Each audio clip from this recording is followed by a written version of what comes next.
Friends, आप लोग को स्वागत है मेरे चैनल में। आज हम लोग करने वाले हैं 10th क्लास के केमिस्ट्री का चैप्टर 2 का, है ना। केमिस्ट्री चैप्टर 2 का करेंगे 10th क्लास का, है ना, जिसमें से हम लोग VVI ऑब्जेक्टिव 20 क्वेश्चन, है ना, चैप्टर 2 से निकाले हैं, जिसको हम लोग आज डिस्कस करने वाले हैं। तो आपके सामने पहला क्वेश्चन है, बतलाइएगा कि टमाटर में कौन सा अम्ल पाया जाता है। बतलाइए, आपका पहला क्वेश्चन है, टमाटर में कौन सा अम्ल पाया जाता है। साइट्रिक अम्ल, है ना, और ऑक्सालिक, ठीक है। आपका पहला है साइट्रिक अम्ल, ऑक्सालिक एसिड, लैक्टिक एसिड या HCl। तो पहला बतलाइएगा कि टमाटर में कौन सा अम्ल पाया जाता है। तो हम लोग जानते हैं कि टमाटर में, है ना, वो कौन सा अम्ल पाया जाता है। तो आपका बतलाइएगा इसका राइट आंसर क्या होगा। तो हम लोग जानते हैं कि टमाटर में, है ना, वो मुख्य रूप से कौन सा अम्ल पाया जाता है। तो आपका मुख्य रूप से इसका राइट आंसर होगा वो बी होगा, है ना, ऑक्सालिक एसिड टमाटर में पाया जाता है। देखिए, टमाटर में जो है ना, लगभग 10 प्रकार के अम्ल पाए जाते हैं, ठीक है। लेकिन मुख्य रूप से इसमें बोला जाए तो आपका राइट आंसर बी होगा। साइट्रिक अम्ल भी पाया जाता है, ठीक है, लेकिन यहाँ पे हम लोग मारेंगे किसमें, तो ऑक्सालिक में, क्योंकि मुख्य रूप से ये होता है, ठीक है, ज़्यादातर। चलते हैं अगले क्वेश्चन पर। अगला क्वेश्चन क्या कह रहा है। अगला क्वेश्चन है आपका कि निम्नलिखित में से कौन सा एक प्रबल अम्ल है। बतलाइएगा, निम्नलिखित में से कौन सा एक प्रबल अम्ल है। तो आपका राइट आंसर होगा वो ए हो जाएगा, है ना, HCl है, वो प्रबल अम्ल है। बतला दें कि हम लोग ना इस चैनल के माध्यम से 10th क्लास के लिए, ठीक है, 2025 में जो एग्ज़ाम होने वाला है ना, उसका हम लोग तैयारी कर रहे हैं।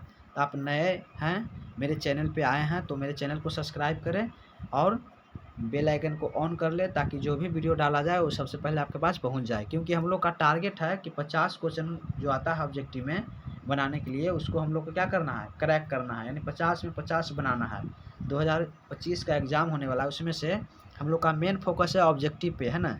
तो हम लोग का ऑब्जेक्टिव 50 में से 50 इस बार प्राप्त करना है 2025 के एग्ज़ाम में। तो चाहते हैं कि 50 में 50 प्राप्त हो, तो मेरे चैनल से जुड़ जाइए, सब्सक्राइब कर लीजिए, बेल आइकन को ऑन कर लीजिए, ताकि जब भी वीडियो डाला जाए सबसे पहले आपके पास पहुंच जाए नोटिफिकेशन।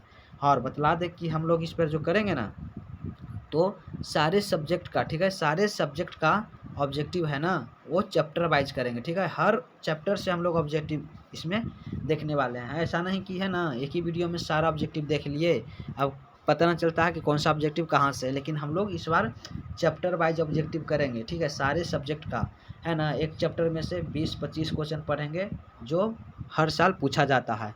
तो इस बार हम लोग का टारगेट है 50 में 50 नंबर प्राप्त करने का। तो मेरे चैनल से जुड़ जाइए और 50 में 50 बहुत ही आसानी तरीक़ा से प्राप्त करें। बस थोड़ा सा मेहनत करने की आवश्यकता है ना, बाकी प्राप्त करना बहुत ही ईजी है।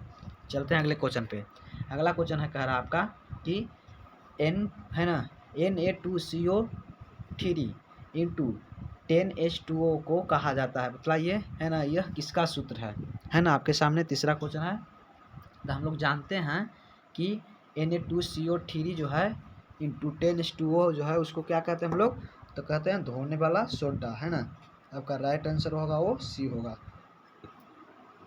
ठीक है। यह किसका सूत्र है, तो धोने वाला सोडा जो होता है ना, उसका सूत्र है। चलते हैं अगले नंबर क्वेश्चन पे, ठीक है। अगला क्वेश्चन कह रहा है आपका कि pH मान 7 से कम यह दर्शाता है कि वह, है ना, समाधान है। बतलाइए, आप लोग पढ़े होंगे ना कि जिसका pH मान 7 से कम होता है ना, उसे क्या कहते हैं। देखिए, pH स्केल हम लोग पढ़ चुके हैं, है ना। 0 से शुरू होता है और 14 तक होता है pH स्केल पर। बीच बीच होता है वो 7 होता है। इधर बढ़ेंगे तो 8 हो जाएगा, इधर घटेंगे तो 6, 5, 4, 3, 2, 1, ठीक है। तो जिसका pH मान, है ना, ये क्या है, यह pH स्केल है, ठीक है। तो pH स्केल होता है वो 7 से, है ना, यहाँ पे क्या होता है, 7 होता है वो उदासीन होता है, ठीक है। 7 से आगे जाइएगा तो वो क्या होता है, वह क्षारीय होता है। 7 से नीचे आइएगा तो वो होता है अम्लीय, ठीक है। यहाँ पूछ रहा है 7 से कम, तो 7 से कम रहेगा तो क्या कहलाएगा, तो अम्लीय कहलाएगा। तो आपका राइट आंसर इसमें क्या होगा, ये हो जाएगा, है ना। क्या दर्शाता है, तो वह अम्लीय दर्शाता है। 7 से कम pH मान रहेगा तो अम्लीय कहलाएगा, ठीक है। तो इसका राइट आंसर आपका होगा वो क्या हो जाएगा, 7 से कम अम्लीय, ठीक है। तो आपका राइट आंसर इसमें वो हो जाएगा ए, है ना। चलते हैं अगले क्वेश्चन पर। राइट आंसर आपका ए हो जाएगा अम्लीय। 7 से कम pH अम्लीय कहलाता है। अगला क्वेश्चन है, अगला क्वेश्चन कह रहा है कि निम्नलिखित में से कौन सा तटस्थ नमक है। बतलाइएगा, निम्नलिखित में से कौन सा तटस्थ नमक है। 5वां क्वेश्चन आपके सामने है। तो हम लोग जानते हैं कि जो तटस्थ नमक होता है ना वो क्या कहलाता है, तो CH3ClO4 कहलाता है। ठीक है, आपका राइट आंसर बी होगा। चलते अगले क्वेश्चन पे। अगला क्वेश्चन है आपका यहाँ पे लैक्टिक एसिड मौजूद होते हैं, मतलब ये लैक्टिक एसिड है ना वो किस में पाया जाता है। ठीक है, तो हम लोग जानते हैं कि लैक्टिक एसिड है वो है ना खट्टे पदार्थ यानी कि यहाँ पे दही में। ठीक है, देखिए दही में जो है ना आपको बतला दें यहाँ पे कि सैट्रिक है ना, सैट्रिक एसिड है ना वो खट्टा पदार्थ में यानी विटामिन सी नाम सुने होंगे। विटामिन सी है वो खट्टे पदार्थ में हमेशा पाया जाता है। ठीक है, लेकिन यहाँ अम्ल पूछ रहा है। ठीक है, तो अम्ल जो पूछ रहा है लैक्टिक अम्ल किस में पाया जाता है, तो आपको दही में। ठीक है, राइट आंसर आपका यहाँ पे सी होगा। अगला क्वेश्चन है कि यहाँ कह रहा है किसान निम्न है ना, कह रहा है किसान जो है ना, चलिए अगला क्वेश्चन है कह रहा किसान निम्न जोड़ कर मिट्टी पर अम्लता के प्रभाव को निष्क्रिय करता है। मतलब ये क्या करता है, किसान है ना किस चीज़ का उपयोग करके और यहाँ पे मिट्टी को अम्लीय प्रभाव से बचाता है, तो बतलाइएगा इसका राइट आंसर क्या होगा। तो हम लोग जानते हैं कि उसमें है ना चुना हुआ बुझा हुआ चूना। ठीक है, आपका राइट आंसर होगा वो यहाँ पे ए हो जाएगा, है ना। बुझा हुआ चूना का उपयोग करके क्या करता है, अम्लीयता को निष्क्रिय करता है। ठीक है, आपका राइट आंसर ए हो जाएगा। समझ में आ गया। चलिए अगला क्वेश्चन पर चलते हैं। अगला क्वेश्चन क्या कह रहा है, कह रहा हाइड्रोक्लोरिक एसिड के ठीक है अणु जलीय घोल में निम्नलिखित में से कौन मौजूद होता है, बतलाइएगा। कह रहा है कि हाइड्रोक्लोरिक एसिड के अणु जलीय घोल में निम्न में से है ना कौन सा मौजूद होता है, बतलाइए इसमें से कौन है जो पाया जाता है आपका जलीय घोल में।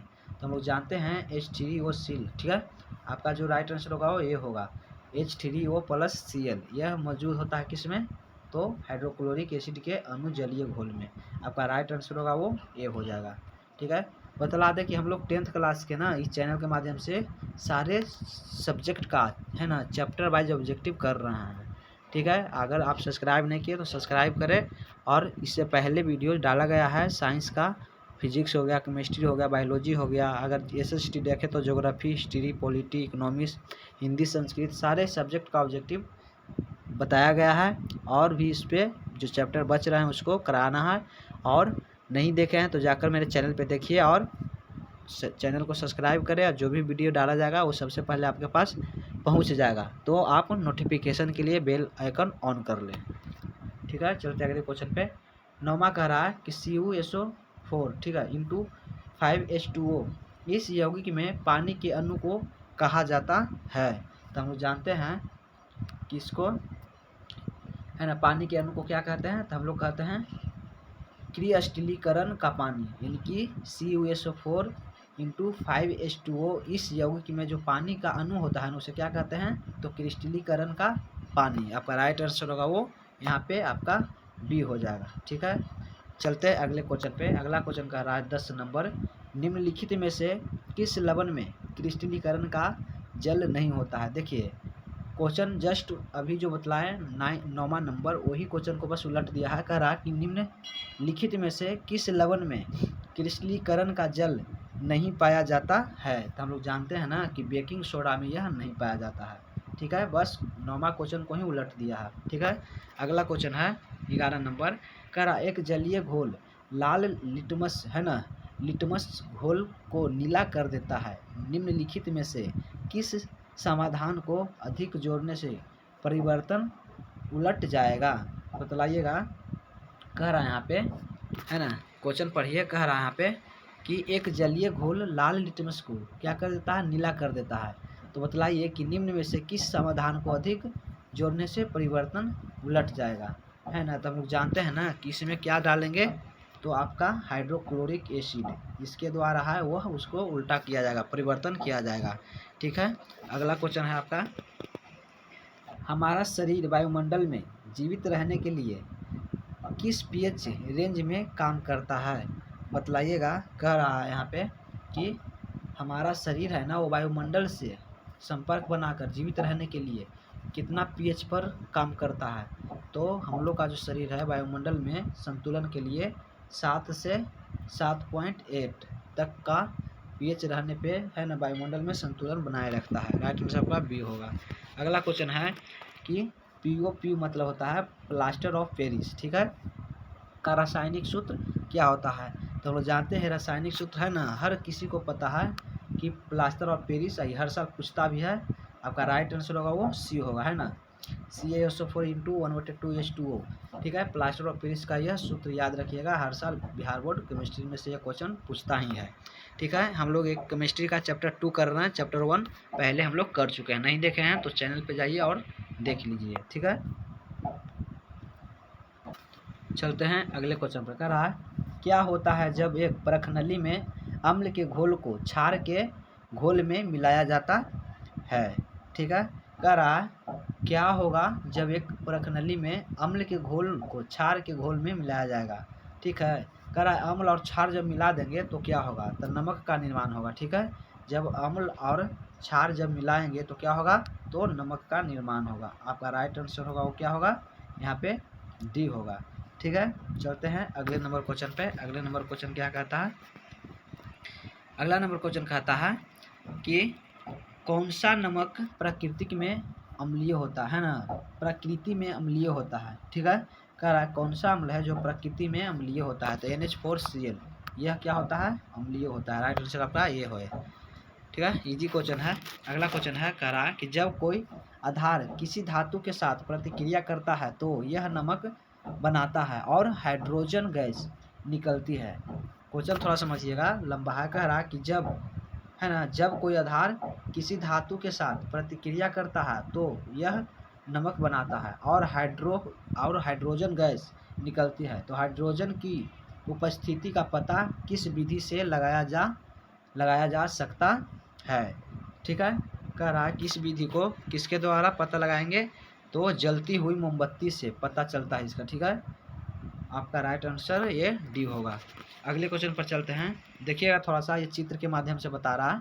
कह रहा है कि छवि यानी कि चित्र जो दिया हुआ है ना, उसमें pH पैमाने पर 4 समाधानों के pH मान दिखाया गया है। देखिए pH स्केल पर 4 यहाँ पे pH स्केल सूचित किया गया है, ABCD, ठीक है, दिखाया गया है। तो क्वेश्चन क्या कह रहा है, ध्यान दीजिएगा। क्वेश्चन कह रहा है कि कौन से विलयन प्रकृति में क्षारीय है, ठीक है, बतलाइएगा। आपका क्वेश्चन यहाँ पे कह रहा है कि छवि pH में पैमाने पर 4 समाधानों के pH मान दिखाया गया है, ठीक है, यहाँ चित्र पर दिखाया गया है। और इसमें से क्वेश्चन कह रहा है क्या, कह रहा है कि कौन से, ठीक है, विलयन प्रकृति में क्षारीय है। तो क्षारीय है वो होगा आपका यहाँ पे सी और डी। आपका राइट आंसर होगा यहाँ पे सी होगा। समझ में आ गया। चलते हैं 18 नंबर क्वेश्चन पर। प्लास्टर ऑफ पेरिस बनाने के लिए है ना, जिप्सम को किस तापमान पर गर्म किया जाता है। तो हम लोग जानते हैं कि 100 डिग्री सेल्सियस पर उसको गर्म किया जाता है, ठीक है, प्लास्टर ऑफ पेरिस बनाने के लिए। आपका राइट आंसर होगा वो यहाँ पे डी होगा। चलते हैं अगले क्वेश्चन पे। अगला क्वेश्चन है सेकेंड लास्ट है, हम लोग इस चैप्टर से 20 क्वेश्चन निकाले थे VVI, ठीक है, ध्यान दीजिएगा। हम लोग इस पे कर रहे हैं 2025 में जो मैट्रिक का एग्ज़ाम होने वाला है उसका तैयारी कर रहे हैं, जो 50 नंबर का ऑब्जेक्टिव पूछा जाता है। हम लोग का टारगेट है 50 में 50 प्राप्त करने का, इसलिए इस चैनल के द्वारा 10th क्लास के सारे सब्जेक्ट का ऑब्जेक्टिव हम लोग चैप्टर वाइज कर रहे हैं, ठीक है। साइंस हो गया, बायोलॉजी, साइंस में हो गया बायोलॉजी, केमिस्ट्री, फिजिक्स हो गया, है ना। SST में देखें तो इकोनॉमिक्स, हिस्ट्री, ज्योग्राफी, पॉलिटी हो गया, हिंदी, संस्कृत, ठीक है, ग्रामर हो गया। सारे सब्जेक्ट को जब ऑब्जेक्टिव कर लेंगे चैप्टर वाइज तो एक क्वेश्चन भी हम लोग से छूटने वाला नहीं है। इसलिए मेरे चैनल से जुड़ जाइए, सब्सक्राइब कीजिए, अपने दोस्तों को भी शेयर करके इसमें ऐड कीजिए।